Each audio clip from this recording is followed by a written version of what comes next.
नफरत मत फैलाओ, रोजगार कहाँ है ये बतलाओ, मुद्दा मत भटकाओ, रोजगार कहाँ है ये बतलाओ। ये आगाज है कि 2024 में हम उनको सत्ता से बेदखल करेंगे, जिसके लिए रोजगार सबसे बड़ी ताकत बनेगी। बेरोजगार नौजवानों की जो फौज है वो सबसे बड़ी ताकत बनेगी। सर आप देखिए कि देश की विपक्षी पार्टियां एक हुई है, इंडिया के विपक्ष का नाम इंडिया पड़ा है।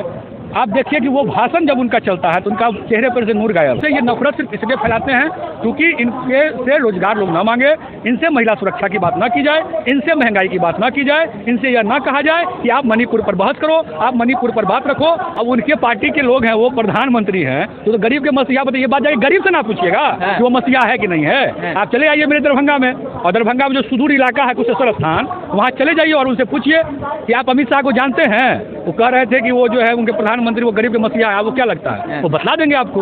उनकी बातों को आप हमसे क्यों पूछ रहे हैं? आप यही बात जाके जनता से पूछिए, गरीब जनता से, जिसके थाली में खाना नहीं है, जिसके बच्चा जो है रोटी जो है पानी में डाल के खा रहा है, उससे जाके पूछिए कि मसीहा कौन है।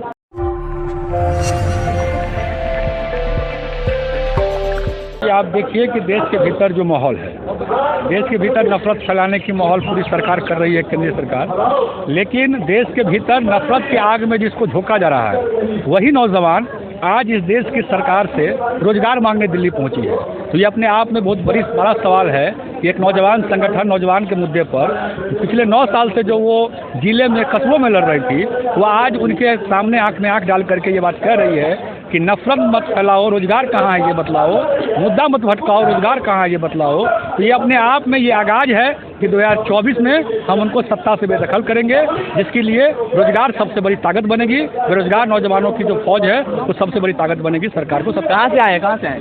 हम लोग दरभंगा बिहार से आए हैं। अच्छा। और लगातार दरभंगा के भीतर भी जो रोजगार के समस्याएं हैं, जो बिहार के भीतर बिहार की सरकार भी जो रोजगार में डोमिसाइल नीति को हटा करके लगातार जो आउटसोर्सिंग पर बहाली कर रही है, उसके खिलाफ भी हम संघर्ष कर रहे हैं। और देश के भीतर जो सरकार 2 करोड़ प्रतिवर्ष रोजगार की बात करके 2014 में सरकार में आई थी, 18 करोड़ रोजगार अभी तक नौजवानों को मिल जाना चाहिए था, लेकिन सरकार ने कहा पिछले संसद के सत्र में कि हम 7 लाख रोजगार ही दे पाए हैं। तो निश्चित रूप से रोजगार के खिलाफ नौजवानों का मूवमेंट बढ़ रहा है। हर तबके के नौजवान आज संघर्ष के मैदान में हैं, और निश्चित रूप से जब 24 की चुनाव होगी तो रोजगार सबसे बड़ा मुद्दा देश का बनेगा। लाख कोशिश कर ले मोदी नफरत फैलाने का, लेकिन रोजगार के मुद्दे पर ही आने वाला चुनाव होगा। लेकिन बीजेपी के नेता तो कह रहे हैं कि जनता के चेहरे पे मुस्कान आ रहा है, अब खुशहाली आ रही है। वो तो बोलेंगे ना। वो नहीं बोलेंगे तो कैसे काम चलेगा? पहले तो वो बताए कि उनके घर के लोगों के चेहरे पर मुस्कान है कि नहीं है। वो खुद संसद हैं, जो संसद हैं हमारे यहाँ के जो गोपाल जी ठाकुर हैं, मुरट्ठा बांध करके घूम रहे हैं, उनके ही गांव में चले जाइए, पर्री गांव वहाँ मेरे गांव के बगल में ही है, वहाँ के लोगों से पूछिए कि उनके दियाद में है कि नहीं है घर के लोग के मुस्कान। आज घर में टमाटर नहीं पा रहा है सब्जी में, लोगों के थाली से जो है कितने सामान गायब हैं। तो निश्चित रूप से ये कहना ये हास्यास्पद है। और चूंकि आप लोग चलाते हैं, मीडिया वाले लोग चलाते हैं, तो वो कुछ बोल देते हैं, वो कुछ भी बोल देंगे। आप चला देंगे तो क्यों नहीं बोलेंगे, वो बोलेंगे ही। लेकिन देश के भीतर जो हालात है, उस हालात को देश का एक एक नागरिक समझ रहा है, और उसको लेकर के वो महंगाई मुद्दा बनेगा। महंगाई मुद्दा कैसे नहीं बनेगा? महंगाई मुद्दा नहीं है क्या? आप असम के मुख्यमंत्री कह रहे हैं कि मियाँ जिम्मेदार है महंगाई के लिए। अरे असम के मुख्यमंत्री को नोटिस कौन लेता है? आप लोग लेते होइएगा, हम लोग तो नहीं नोटिस लेते हैं। मुख्यमंत्री हैं जी। ठीक है, मुख्यमंत्री असम के वो है ना, वो भ्रष्टाचारी है, वो तो वॉशिंग मशीन में घुस करके साफ होकर के आए हैं। उनको क्या पता है कि देश के भीतर महंगाई, उनको तो सारा सुख सुविधा है। तो निश्चित रूप से ऐसे लोगों का हम लोग नोटिस भी नहीं लेते हैं जो नफरत फैलाते हैं। हम लोग इस देश के भीतर जो शिक्षा रोजगार का जो सीरियस लेते हैं ना, अमित शाह तो खुद भी अपने आप को सीरियस नहीं ले रहे हैं। अभी उनके चेहरे पर से नूर गायब है। जब से देश के भीतर आप देखिए कि देश की विपक्षी पार्टियां एक हुई है, इंडिया के विपक्ष का नाम इंडिया पड़ा है। आप देखिए कि वो भाषण जब उनका चलता है तो उनका चेहरे पर से नूर गायब है। उनको वो कॉन्फिडेंस नहीं आ रहा है जो कॉन्फिडेंस वो 2014 में दिखा रहे थे। लेकिन ये इंडिया जो नया नाम पड़ा है, इसको Indian Mujahideen, East India Company, इन तमाम जोड़ा जा रहा है। असल मामला ये है, नाम बदलने से हरकतें नहीं बदल जाती। असल बात ये है कि वो उनका तो काम नाम बदलना रहा है।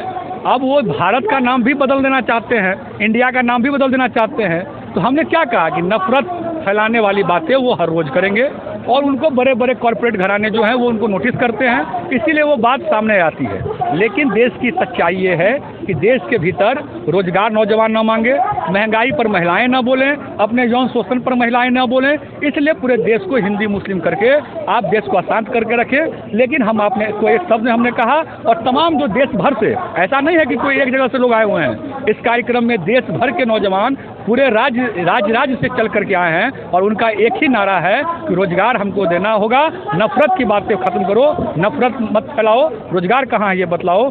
ये एजेंडा है, और यही एजेंडा आज देश के तमाम विपक्षी पार्टियों का एजेंडा है। और निश्चित रूप से हम आपस में नहीं बटेंगे, क्योंकि यदि मुसलमानों के बारे में जब ये बोलते हैं तो हमने तो कहा, उन्हीं के भाजयुमों के, उन्हीं के एबीपी के लोगों से पूछा कि बताइए कि आपको कितना नौकरी मिल गया, हिंदुओं को क्यों नौकरी मिल गया, कितना नौकरी मिल गया, कितने पैकेज पर हिंदुओं को नौकरी मिल गया। तो निश्चित रूप से ये नफरत सिर्फ इसलिए फैलाते हैं क्योंकि इनके से रोजगार लोग ना मांगे, इनसे महिला सुरक्षा की बात ना की जाए, इनसे महंगाई की बात ना की जाए, इनसे यह ना कहा जाए कि आप मणिपुर पर बहस करो, आप मणिपुर पर बात रखो, ये ना कहा जाए कि आप जो लगातार एडहॉक बेसिस पर आप बहाल कर रहे हो वो ना करके परमानेंट करो। इसलिए ये बातें ये करते हैं, और इस बातों को हम लोग दरकिनार करते हुए हम सीधे बात में, आपने देखा कि हमारे बैनर पर स्पष्ट लिखा हुआ है, मुद्दा मत भटकाओ, रोजगार कहाँ है ये बतलाओ। ये स्पष्ट नारा है और स्पष्ट संदेश इस देश के सरकार को। लेकिन आप लोग मोदी जी का विरोध करने के लिए यहाँ पहुँचे हुए जंतर मंतर पर, उनको गरीबों का मसीहा बताया जा रहा है। किसने बताया? गृह मंत्री अमित शाह ने क्या बताया। कीजिएगा जी भाई, अरे भाई हम अब उनके पार्टी के लोग हैं, वो प्रधानमंत्री हैं, तो गरीब के मसीहा बताइए। ये बात जाके गरीब से ना पूछिएगा कि वो मसीहा है कि नहीं है। आप चले आइए मेरे दरभंगा में, और दरभंगा में जो सुदूर इलाका है कुशेश्वर स्थान, वहाँ चले जाइए और उनसे पूछिए कि आप अमित शाह को जानते हैं। वो कह रहे थे कि वो जो है उनके प्रधानमंत्री वो गरीब के मसीहा है, वो क्या लगता है, वो बतला देंगे आपको। उनकी बातों को आप हमसे क्यों पूछ रहे हैं? आप यही बात जाके जनता से पूछिए, गरीब जनता से, जिसके थाली में खाना नहीं है, जिसके बच्चा जो है रोटी जो है पानी में डाल के खा रहा है, उससे जाके पूछिए कि मसीहा कौन है। मसीहा होते कहाँ मिले? आपने देखा है जाके? क्या आपने जाके देखा क्या? कहाँ कहाँ? हम तो बोल रहे हैं, बताइए ना कहाँ बना है।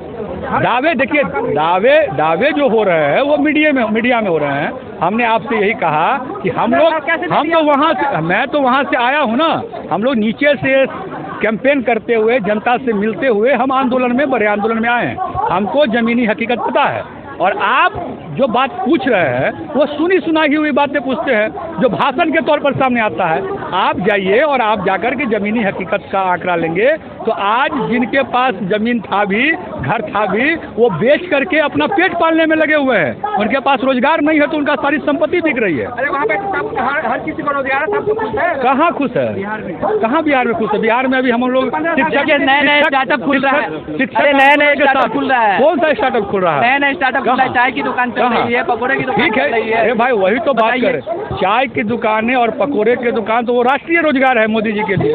वो खुल रहा है, वो खुले दीजिए, वो जीविकोपार्जन करने के लिए खुल रहा है। लेकिन हम बिहार में, जब आप बिहार की बात कर रहे हैं और बिहार में रोजगार की बात आप कर रहे हैं, तो बिहार में जो वर्तमान सरकार है उनसे भी हमारी लड़ाई है इस सवाल पर कि हमारे बिहार में जो कल कारखाने हैं, जो हमारे खास करके मिथिलांचल में ही आप चले जाइए, जहाँ से हम आते हैं, बहुत सारे शुगर मिल, और राष्ट्रीय स्तर पर उसका नाम है सकरी चीनी मिल का, रैयाम चीनी मिल का, जूट मिल, अशोक पेपर मिल वहाँ पर थे, कागज मिल थे, वहाँ सूता मिल था। वो यदि चालू होगा तब वहाँ जाकर के वहाँ के नौजवानों को रोजगार मिलेगा। आज आपको दिल्ली के हर एक फैक्ट्री में, हर एक घर में काम करने वाले नौजवान रोजगार बिहार के मिल जाएंगे। तो निश्चित रूप से रोजगार का जो प्रश्न है वो हर एक राज्य का प्रश्न है, क्योंकि देश के भीतर भाजपा की सरकार है, मैक्सिमम राज्य वो खुद कहते हैं कि हर जगह हमारा कब्जा है। तो देश के भीतर जो हमारे संसाधन है, रेलवे है, सेल है, बेल है, BSNL है, उसके भीतर जो नौकरी को खत्म की जा रही है, ये आज के आंदोलन का प्रमुख मुद्दा है कि आप देश की जो संसाधनें हैं, जिसको बनाने में यहाँ के छात्र, नौजवान, मजदूर, किसान लगे हुए हैं, उसको आपको बर्बाद हम न करने देंगे, और उसको हम बचा करके रखेंगे, और उसके भीतर हम नौकरी लेंगे, सम्मानजनक नौकरी लेंगे। तो आपके हिसाब से 24 में कौन आएगा? 24 में नफरत की जो राजनीति करने वाली पार्टियां हैं उनको हम दरकिनार करेंगे। जो रोजगार की बात करेगा, जो महिलाओं के सम्मान की बात करेगा, जो इस देश में किसान की बदहाली पर बात करेगा, उसकी सत्ता स्थापित करेंगे।